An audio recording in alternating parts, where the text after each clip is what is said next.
Coucou toi, j'espère que tu vas bien. Aujourd'hui, on va parler de Maléfique 2. Et donc du coup, en fait, là, il n'y aura pas du tout de spoil. Parce qu'on a réfléchi et on s'est dit que c'est mieux de faire une vidéo avec spoil quand le DVD sera sorti. Comme ça, il y aura beaucoup plus de monde qui aura vu le film. Et donc du coup, eh bien, tu seras moins spoilé dans les commentaires normalement. Donc du coup, voilà. Et tu sais quand il y aura la vidéo avec spoil qui va sortir.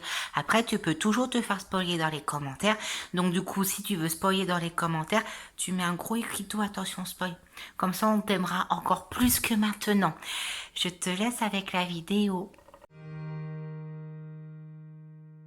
Bonjour les passionnés, j'espère que vous allez bien. Aujourd'hui on va parler de Maléfique, le pouvoir du mal, donc Maléfique 2 qui est sorti du coup ce mois-ci dans les salles du cinéma. Et je vous conseille très vivement d'aller voir notre critique sur Maléfique 1 avant de voir la critique sur Maléfique 2, car quand même il faut aller voir le 1 pour comprendre le 2. Mon avis global sur Maléfique 2, c'est que c'est un film qui est plutôt cool quand même. Et après le premier que j'avais pas aimé, sans l'avoir détesté non plus, et ben c'est une bonne surprise parce que à la fois j'avais pas spécialement d'attente particulière parce que je comprenais pas trop pourquoi il y avait une suite. C'est une surprise totale, moi je m'attendais à ce que ce soit encore pire que le premier, et en fait non, globalement j'ai trouvé meilleur. Bah je suis de ton avis, enfin moi le 2 je voulais pas aller le voir. Clairement, enfin, à part un mariage entre Aurore et Philippe, je me voyais pas trop qu'est-ce qu'ils pouvaient faire de plus. Il faut qu'ils arrêtent avec la voix de la narratrice, qui sert strictement à rien. Les fées, elles sont un peu plus utiles dans le 2 que dans le 1, mais au début, elles expliquent carrément qu'est-ce qui se passe. Il y a quand même des ficelles scénaristiques, surtout à la deuxième partie, mais c'est moins pire que le 1, clairement. Oui. Attention, je crois qu'on peut pas faire pire que le 1. Rien à rajouter. Le scénario est plus intéressant, il se passe plus de choses. En plus, il y a un parti pris qui n'est pas spécialement bien ou mauvais. C'est d'annoncer la couleur en fait, que voilà, il se trame quelque chose et on le sait dès le début. Voilà, tel personnage qui trame un truc et on nous affiche la couleur tout de suite. Ça permet d'éviter l'écueil de tu vois tout venir alors que t'es pas censé voir tout venir.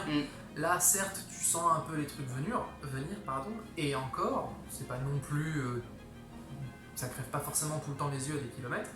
Alors, le réalisateur a changé, mais niveau visuel, costume, couleur, c'est juste magnifique. Il y a tout un univers qu'on découvre qui est juste fabuleux. Il y a une mixité qui est belle. Il y a deux acteurs racisés et on tombe pas dans le cliché de l'acteur racisé qui est le méchant à 100%. C'est rare, donc je souligne. Les personnages sont assez bien écrits. Je suis globalement assez d'accord. Il y a un des deux personnages en particulier que je trouve assez intéressant parce qu'il est assez nuancé, donc effectivement il est cool. Sur l'écriture des personnages, je serais peut-être un poil moins positif. Il y a certains personnages qui sont quand même encore un petit peu monolithiques. Et je vais épouser Diaval, voilà, je l'ai dit. Avec Diaval, déjà on le trouve plutôt sympa dans le premier.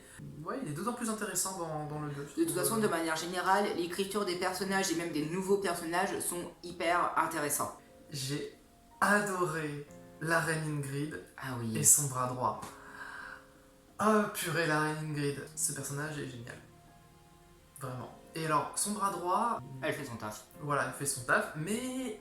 Alors là, ça se joue pas vraiment au niveau de l'écriture du personnage, plutôt au niveau, je pense, du look qu'elle a, donc coiffure, maquillage et costume. Et un peu, je pense aussi du jeu de l'actrice, parce que je trouve qu'elle dégage quelque chose. Il y a une scène, c'est avec de l'orgue. Elle amène un petit quelque chose, et j'ai vraiment apprécié ce personnage, qui est mon personnage préféré du film, de très très peu devant la reine Ingrid.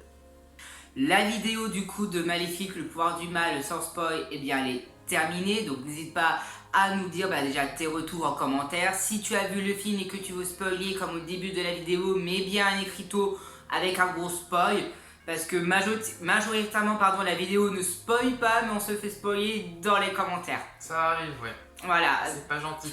Non, c'est pas très bien. Donc faites attention à cela, s'il vous plaît. Nous aussi, on va veiller un peu au grain pour les commentaires qu'il y a. Et on se retrouve donc pour un peu la suite de la vidéo avec les spoils. Dès que le DVD sortira. Sinon, eh bien, restez connectés. Rejoignez-nous sur Facebook et sur Instagram. On est très actifs et on se dit à très bientôt pour de nouvelles vidéos. Que les rêves continuent!